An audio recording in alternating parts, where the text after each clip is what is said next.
La reflexión mía es que desde los años 70 del siglo pasado asistimos a una transición de carácter civilizatorio, que esa transición va desde los años 70, que hay una crisis petrolera, que hay una guerra petrolera. Empezamos un periodo de transición de carácter civilizatorio, no es cualquier cosa, que va hasta el 2050. Para mí en el 2050 se empieza a desplegar una nueva época civilizatoria. ¿Y qué es esto de transición? Entonces, todo lo que sucede, todo lo que está sucediendo, todo esto que estamos viviendo en el mundo, son características propias de un periodo de transición civilizatoria. Pero aquí hay una diferencia entre lo que es, entonces vienen los conceptos, ¿no? ¿Qué es una época civilizatoria? ¿Qué es una crisis civilizatoria? Y entonces eso necesitamos precisarlo. Yo diferencio entre una crisis civilizatoria, es una crisis orgánica. Una crisis orgánica es una crisis en la cual cambia todo, absolutamente todo. Cambia todo. La cultura, la economía, la política, todo cambia, así como diría un poco hegelianamente, se pone cabeza abajo lo que estaba cabeza arriba. Esa primera característica. Solamente se han dado 2 crisis civilizatorias en la historia de la humanidad. Yo me atrevo a pensar que esta es la tercera crisis civilizatoria. La primera, y después volveré sobre eso, fue el periodo neolítico, que fue la transición entre la precivilización y la civilización. Es la primera crisis civilizatoria. Y ahí les voy a decir ahora, un poco con rasgos generales, qué tuvo de particular. La segunda crisis civilizatoria se dio entre los siglos XIV, es una discusión, XIV-XV, y el siglo XVIII. Lo que algunos autores clásicos, como Suezy, llamaban la transición del feudalismo al capitalismo. Para mí no solamente es un periodo de transición del modo de producción, sino de la civilización. Porque se inició la modernidad. La tesis mía es que estamos en el fin de la época moderna y utilizo 2 conceptos muy clásicos, uno de Dussel, otro de Jeremy Rifkin, que habla de la transmodernidad, y Rifkin habla de la época del procomún colaborativo. Y diferencio la crisis civilizatoria de las crisis funcionales que tratan de confundirse. ¿Cuál es la diferencia entre una crisis civilizatoria y una funcional? Que una crisis funcional, ahí sí apelamos a la medicina, que es clave en las ciencias humanas, siempre la medicina ha sido un referente muy fuerte, ¿sí?, en los estudios humanos. Una crisis funcional, como en medicina, es como una gripa. Las gripas nosotros las necesitamos. Entonces estamos estresados, enfermos, el virus, la gripa 3 días, descansamos, es una exigencia, pero el organismo no muere. El organismo sigue fortalecido, se fortalece y sigue mejor. Pero una crisis orgánica es como cuando tiene usted, digamos, tiene un cáncer terminal. Ya no hay nada que hacer, la cosa ya va a cambiar el sistema, de vivo a muerto en el caso de la medicina. Eso es una crisis orgánica. Una crisis funcional no. En mi criterio, un ejemplo. La crisis del año 30, tan mentada, todo el mundo habla de la crisis del 30, a la larga terminó siendo una crisis funcional para el capitalismo, no orgánica. La del 70 es orgánica. Pero acuérdense que la crisis del 30 después de la guerra, llevó a Keynes, y fue la época dorada del capitalismo. Hobsbawm lo demuestra. La edad de oro del capitalismo fue después de la guerra en los años 70. En los años 70 entra la crisis del modelo keynesiano, del capitalismo y de la civilización, en mi criterio. Eso me parece espectacular. En mi criterio, se dan 5 giros civilizatorios. Es la respuesta a 5 giros, hay 5 cosas que giran, que cambian, teoría. Y de ellos hay 2 fundamentales. Primera, el cambio en la matriz energética.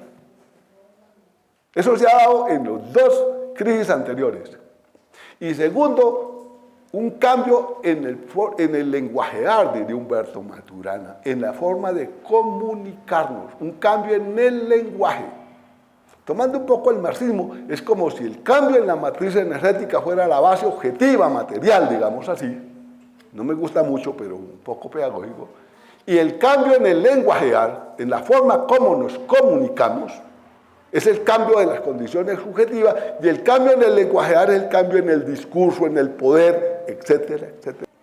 Pero junto a esos dos cambios que son claves, se dan otros giros. Hay un giro ambiental. En las dos crisis orgánicas que les conté o les voy a contar, hubo una crisis ambiental. Toda crisis civilizatoria está acompañada de una crisis ambiental. Segundo, hay un cambio en el conocimiento, en lo que llamamos un cambio cognitivista. Hoy se da un cambio en el conocimiento. La inteligencia artificial de los años 50, también eso es un cambio. Tercero, hay un cambio demográfico. Un cambio demográfico. Sobra decir que, acuérdese que hubo un maestro en el siglo XVII en la transición, Malthus, que habló de la crisis demográfica en la transición del feudalismo al capitalismo. Hoy estamos en una crisis demográfica y les voy a dar ilustración de los hechos.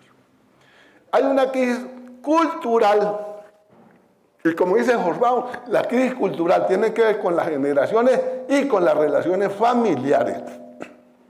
Es más, ¿y qué pasó en los 70 y qué se generó en los 70? Las mujeres se visibilizaron. Porque si hay algo que está en el centro de la revolución cultural de esta época, es el papel de la mujer. Las mujeres cambiaron todo. Se visibilizaron, ellas son las que no se quieren casar, ellas son las que ya no quieren tener hijos. Ellas, entre comillas, no es que sean responsables, son responsables de que la población, después del 2050, ¿sí?, una característica, vamos a crecer hasta los años 50, vamos a llegar a 10.000 millones de habitantes. Después de los 50 la población va a bajar, pero resulta que la población empezó a bajar desde 1970. Hay países donde las tasas de natalidad son cero. En 30 años, en una generación, o sea, si el del 2050 llegamos a 10.000 millones, probablemente en el 2080, en 30 años, la población volverá a 5.000 millones, años 60, y muy seguramente tendremos una población en el próximo siglo, de 3.000 millones de habitantes, o 2.000 millones de habitables, suficientes. O sea, la condición demográfica misma, porque saben ustedes que el capitalismo les sirvió que la explosión demográfica creciera, más fuerza de trabajo, más consumidores y tal, y resulta que ahora están preocupadísimos porque ¿dónde están consumidores y productores y tal? Muy bien, ilustrémoslo. Entonces, hay 5 giros civilizatorios, pero vamos a hablar. Lo que descubrí es que en la transición de homínidos o de animales a hombres, a Homo sapiens, los dos elementos que caracterizan esa transición de animal a hombre es el lenguaje, la palabra y el uso del fuego. El uso del fuego. Cuando el hombre empezó a usar el fuego y empezó a comunicarse oralmente, dejamos de ser animales y empezamos a ser la sociedad humana. Esa es la utopía. ¿Cuándo vamos a ser humanos? El gran sueño más fue eso. Ahora hace todo, ahí, bueno, ¿cuándo vamos a humanizar la humanidad? Y hay una frase muy famosa además cuando dice, el día que un hombre, una mujer, nos dé vergüenza de saber que hay alguien en el mundo que se acuesta sin comer y nos dé vergüenza, ese día se inicia la sociedad humana. Maturana calcula 3 millones de años de precivilización. ¿Qué pasó hace 10.000 años? 10.000 años, por dar un dato, aparece la civilización y la polis. La palabra civilización viene de chivitas, que significa ciudad. Te parece que es en Turquía la primera ciudad, subterránea, eso es interesante, pero aparece la ciudad.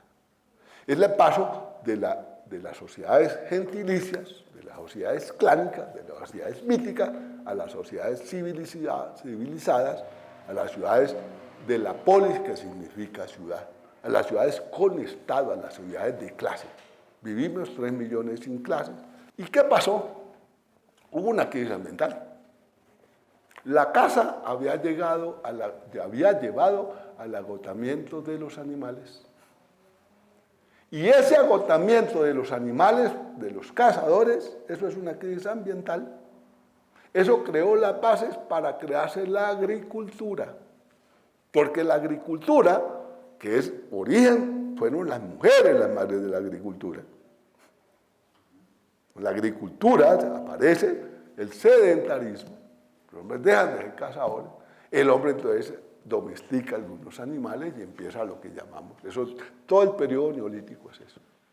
Aparecen las ciudades con los mismos criterios, un estado soberano, mítico, las grandes pirámides. Y qué curioso, esa gente que vive en las ciudades va a necesitar una cosa fundamental, la leña. Y toda la época civilizatoria hasta el siglo XVII se monta sobre la leña y la biomasa o estiércol de los animales. Eran energías renovables como la leña. Y esas sociedades van a ir hasta donde vaya la leña.